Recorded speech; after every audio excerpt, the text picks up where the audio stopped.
전신 정맥 시술입니다. 가장 이제 많이 하는 거고, 시술 방법은 아까 말씀드린 혈액, 골수, 지방을 추출해서 정맥 주사를 하는 겁니다. 정맥 주사를 하면 이제 일단 심장으로 와서, 어디서 정맥 주사를 하든 심장으로 오죠. 와서 폐로 가서 산소 교환하고 다시 심장으로 와서 대동맥을 통해서 뇌로도 가고 피부에도 가고 관절로도 가고, 관절로는 이제 연골까지는 잘은 안 갑니다. 어쨌든 이렇게 전신으로 이제 뿌려지는 거고, 뭐 호미 효과, 유효 성분 분비, 이 말을 간단하게 언급드리면 뭔가 이제 대표적으로 홍보하는 것 중에 하나 호밍 효과. 줄기세포가 고장난 자리에 알아서 찾아가서 재생을 일으킨다. 호밍 효과는 지금 볼 때는 크게 임팩트는 없는 것 같아요. 맞죠? 폐에서 이제 다 이제 걸러지는 거고, 줄기세포에서 유효 성분을 분비하기도 하고, 거기서 또 우리 몸의 기존의 세포들에게 이 뭔가 지금 재생을 해야 된다라는 상황이라고 신호를 계속 주는 겁니다. 그래서 이제 몸이 뭔가 이제 그런 재생작용이 일어나도록 좀 깨워간다고 봐야 되겠죠. 그런 메커니즘으로 이제 효과가 일어나고 변화가 일어난다. 그렇게 이해를 하시면 되겠습니다. 그러면 이제 줄기세포를 정맥으로 맞았을 때 어떤 효과가 있느냐? 객관적 효과, 주관적 효과. 우리 주관적 효과 하면 뭐 많이 보셨죠? 이제 환자분 효과 본 분들 뭐 인터뷰하는 거 저희도 이제 인터뷰 장면 홈페이지에도 많이 소개를 해놓고 했는데 이거는 사실 뭐 조금 뭐 실제로 효과가 있어서 이제 인터뷰를 하시고 했지만 뭔가 그래도 근거를 쌓아가고 이 줄기세포 분야가 발전을 하기 위해서는 객관적 효과가 중요합니다. 그래서 객관적 효과에 대한 부분을 말씀드리기 위해서 조금 복잡하지만 지금 논문을 하나 가져왔는데 이거는 사람의 그 우리 성체 줄기세포가 아니고 제대열에서 중간엽 줄기세포를 배양한 치료제, 일종의 치료제입니다. 이것을 건선이라고 하시 피부 질환 중에 굉장히 조금 힘든 질환인데 이런 피부 질환 혹시 보셨는지 모르겠습니다. 이분이 이제 중년 남자분이신데 이게 팔만 이런 게 아니고 온몸에 이런 건선병변 때문에 반팔도 여름에 잘 못 입고 굉장히 힘든 상황이셨고 뭐 이분도 손바닥이 건선 때문에 굉장히 가려워서 힘들어하신 분이셨는데 이런 건선이라는 피부 질환이 있습니다. 건선이 뭐냐면 이제 면역 세포가 과도하게 활성화되면서 이게 그 악순환이 되는 겁니다. 면역 폭주라는 말을 써놨죠. 면역이 자극되는 방향과 억제되는 방향이 밸런스가 항상 맞아야 되는데 이게 밸런스가 완전히 깨지는 겁니다. 그래서 이 논문에서 보면 이런 성분들을 다 검사를 한 게 있거든요. 아까 그 건선 환자에게 이제 이 중간엽 줄기세포를 정맥 주사를 하니까 자제시키는 성분들은 이렇게 이제 증가를 하고 뭔가 치료가 되는 방향이죠. 그러고 폭주하던 성분들은 감소를 하더라라는 게 이제 검사 결과 데이터로 이제 확인을 한 내용입니다. 이 논문에 보시면 그런 내용이 있는데 근데 사실 이런 부분은 우리가 실제로 이제 병원에서는 지금 일반적으로는 이 검사를 하기가 불가능합니다. 너무 가격이 비싸고 병원에서들도 이 뭐 어떻게 해야 될지 이거는 일반적인 검사실에서는 이게 할 수가 없기 때문에 시술 사례입니다. 저희 병원에서 이제 시술하신 분이시고 중년 여자분이신데 건선이 이런 형태도 있지만 이제 손가락 끝에 오는 이제 할로퍼 선단 증후군이라고 굉장히 힘드셨던 분인데 골수 추출물 성분 그 정맥 주사 하시고 직접 주사 안 했습니다. 하시고 이제 몇 달 있다 이렇게 호전이 되셔서 혈액 시술 한번 더 받겠다고 오셨을 때 양해를 구하고 이제 사진을 찍었습니다. 이분도 이제 골수 시술 3번 하시고 이제 좋아지셨는데 뭐 조금 더 말씀드리면 이제 이분은 뒤에 가서는 다시 조금 올라왔어요, 이게. 그러니까 뭔가 이 면역 작용을 완전히 뒤집기는 이제 현재 농축물로는 좀 역부족인데 이제 뭔가 앞으로 이제 배양된 줄기세포를 조금 더 고농도로 들어갔을 때는 훨씬 더 효과를 더 보지 않을까. 어쨌든 이 당시에 이렇게 팔이 이제 병변이 호전된 것을 확인할 수 있었습니다. 이분은 손바닥 아토피 때문에 굉장히 가려워서 뭐 직장 생활도 힘들고 해서 오셨는데 이분은 이제 골수 정맥으로도 하시고 피부 국소 주사도 하시고 그렇게 해서 이제 호전된 사례입니다. 그리고 정맥 시술했을 때 또 이제 NK 세포 활성도라는 이야기를 많이 들어보셨을 겁니다. 근데 NK 활성도는 상당히 높은 확률로 상당수 환자분들에서 이렇게 낮은 분들은 증가하는 것을 확인할 수가 있습니다. 뭐 NK 세포 같은 경우는 바이러스나 암에 이제 감염된 세포를 방어하는 역할을 하는 거죠. 그리고 이 홈페이지 저희 시술 사례입니다. 50대 여성 사업가분이신데 이제 한국 분이신데 일본에서 사업하고 계시고 한국에 오셔서 혈액 시술을 한 3번 하시고 이분이 이제 기력을 이제 좀 돋우기 위해서 시술을 받으셨는데 C형 간염 치료를 예전에 받으셨어요. 이 항암 치료에 육박할 정도로 굉장히 힘든 치료인데 그 치료를 하시고 이제 피부 관절 부위가 검게 변한 증상이 있었는데 피부 톤이 이제 조금 이렇게 많이 돌아와서 또 이분한테 저희가 좀 부탁을 해서 이제 왜냐하면 시술하고 나서 어떤 이 결과물을 참 병원에서 이게 얻기가 쉽지가 않습니다. 결과물 환자분이 효과를 보셨다 해도 이런 인터뷰를 할 때 저희가 굉장히 좀 힘들게 요청을 하는데 요 QR코드 찍으시면 보실 수 있습니다. 저희 홈페이지에도 지금 게시가 돼 있거든요.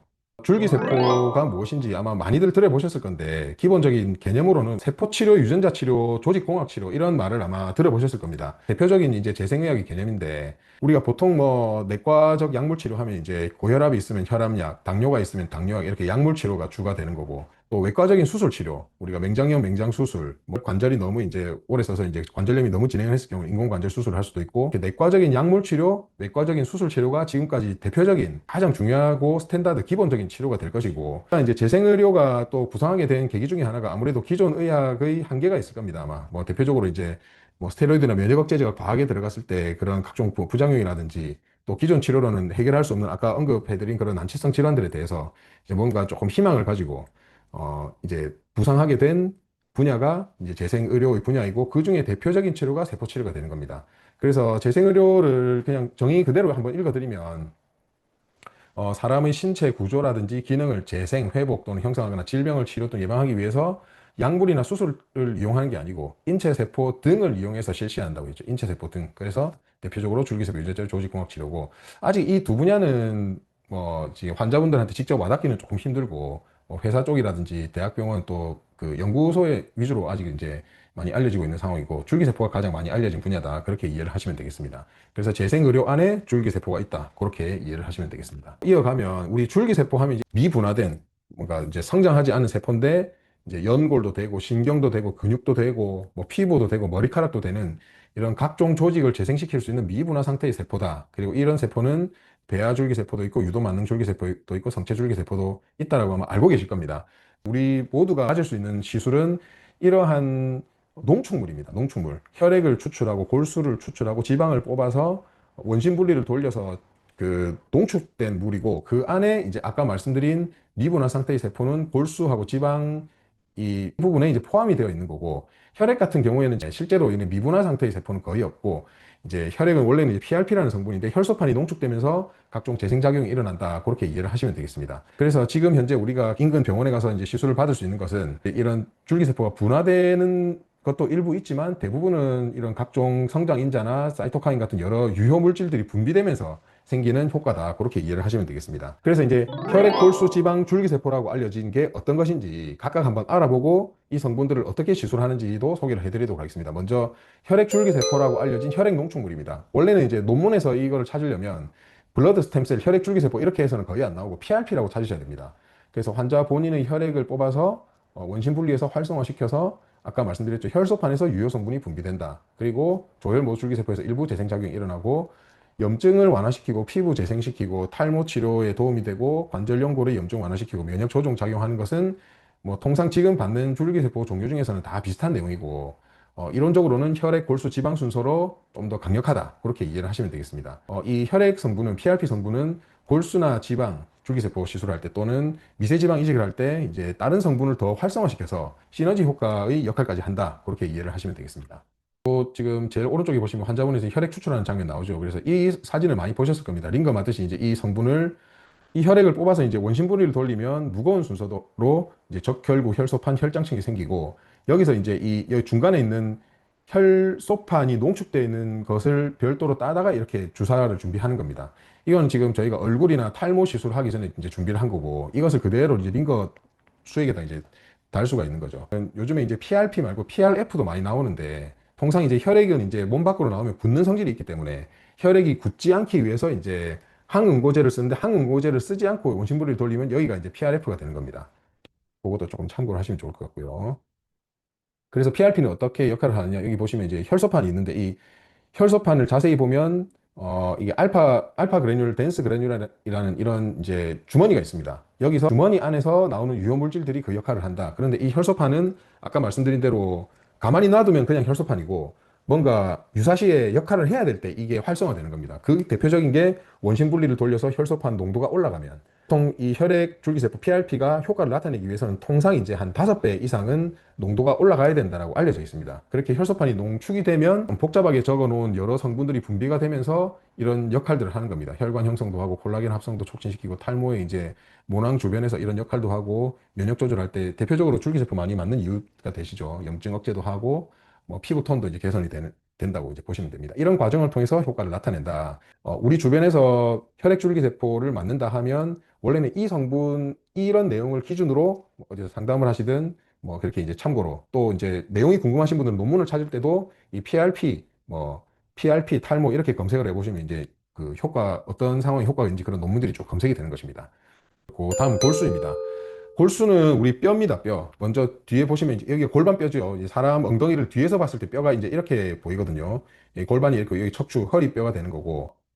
그래서 보면 엉덩이 뼈에서 주로 추출을 하고 이 뼈에서 이제 혈액을 만들어내기 때문에 혈액을 만들어내는 공장입니다, 골수는. 그래서 당연히 이제 PRP에 비해서 월등한 유효 물질과 줄기세포, 그리고 아까 이제 골수부터 제가 뭔가 미부나 줄기세포가 있다고 말씀드렸죠. 중간엽 줄기세포가 농도는 지방보다는 훨씬 한 1000분의 1 정도로 알려져 있는데 적은 농도긴 하지만 중간엽 줄기세포도 일부 포함되어 있고, 아까 내용 비슷하죠. 염증 완화, 피부 재생, 탈모, 연골, 면역 조정, 그렇게 하는 거고, 루게릭병 치료제가 지금 우리나라 그 코아스템이라는 회사에서 그 줄기세포 치료제를 개발하고 있고, 지금 그 FDA와 KFDA에서 지금 승인 과정 중에 있는 걸로 알고 있는데, 이 루게릭병 치료제가 이 환자의 골수, 루게릭 환자의 골수에서 줄기세포를 뽑아서 그 중간엽 줄기세포를 별도로 배양한 치료제가 이제 골수 줄기세포가 되는 겁니다. 제가 골수 줄기세포 추출하는 시연을 하는 장면 담아봤고, 뽑는 부위가 지금 보면 비너스 딤플이라고 합니다. 우리 엉덩이 뼈에 보면 뼈하고 피부하고 딱 맞닿아 있는 자리가 있거든요. 여기 엉덩이 부위에 이런 부분 보셨죠? 온폭 들어간 자리가 있습니다. 이게 좀 드러난 사람도 있고 안 드러난 사람도 있고, 골수를 주로 이제 접근이 좋아서 여기서 많이 뽑는데 이 앞쪽에서도 뽑는 경우도 있습니다. 중환자실에 누워 있는 분들은 이제 앞쪽에서 뽑아야 되겠죠. 일단 뭐 골수에서 이제 여러 군데서 뽑을 수 있다. 그걸 참고를 하시면 될 것 같습니다. 어떤 성분이냐, 이 국내 논문 기준으로 말씀드리면 아까 말씀드렸죠. 줄기세포도 있고 혈소판, 백혈구, 기타 세포, 이런 여러 성분들이 효과를 나타낸다. 뭔가 이제 혈액보다는 월등하게 좋아 보이죠, 일단. 실제로 시술을 해봐도 그렇습니다. 아까 말씀드린 대로 여러 가지 성분들에 의해서 면역 조절 작용과 뭐 아까 이제 다 비슷한 내용입니다. 골수줄기세포. 그래서 이제 혈액 골수줄기세포까지 알아봤습니다. 그리고 마지막으로 줄기세포 시술의 꽃이라고도 할 수 있고, 미분화 줄기세포가 가장 농도가 높은 부분이죠. 지방줄기세포라고 알려진 지방입니다. 지방, 기질혈관 분액이라고 하고, 뭐 논문 찾아보실 땐 당연히 이렇게 검색을 해야 이제 나옵니다. 환자의 복부나 엉덩이 지방이 있는 자리에서 다 추출을 할 수 있고, 골수 같은 경우에는 보통 이제 한 60대 중반 넘어가면 유효성이 조금 떨어지는 것으로 알려져 있고, 지방은 이제 80대 환자분들도 지방 흡입해서 시술을 합니다. 중간엽 줄기세포가 가장 풍부한 게 강점이고, 각종 치료제, 화장품 개발에 사용이 되고 있고, 아까 이 효과는 똑같죠. 지금 비슷한데 세 개 중에 가장 강력하다. 또 지방의 가장 큰 장점 중에 하나가 이제 지방 덩어리까지 같이 이용을 해서 얼굴의 볼륨이라든지 이거를 탈모 자리라든지 지속적으로 재생작용을 일으킬 수 있다는 게 장점이 되겠습니다. 지방 흡입 시연하는 장면이고, 이렇게 기계적으로 지방 줄기세포를 추출해서 원심 분리를 돌리면 지방 줄기세포 부분이 있고 오일층이 있고 여기가 이제 미세 지방이 되는 것입니다. 이 지방도 활용하고 여기는 이제 세포 외의 기질 성분이 되는 것이죠. 그러니까 지방이 보면 굉장히 사용할 수 있는 범위도 이 기름층 빼고는 다 사용을 할 수가 있습니다. 이제 지방 줄기세포 추출하는 과정은 화학적으로 이제 콜라겐아제라는 효소를 사용해서도, 왜냐하면 지방 덩어리에 줄기세포가 묻어 있기 때문에 이것을 화학적으로 녹여서 빼낼 수도 있고 기계적으로도 빼낼 수가 있고, 그렇게 이해를 하시면 되겠습니다. 내피세포, 줄기세포, 주변세포, 면역세포, 이런 다양한 세포군들이 모여 있는 것도 하나의 장점이고 주요 역할들, 이렇게 되겠습니다.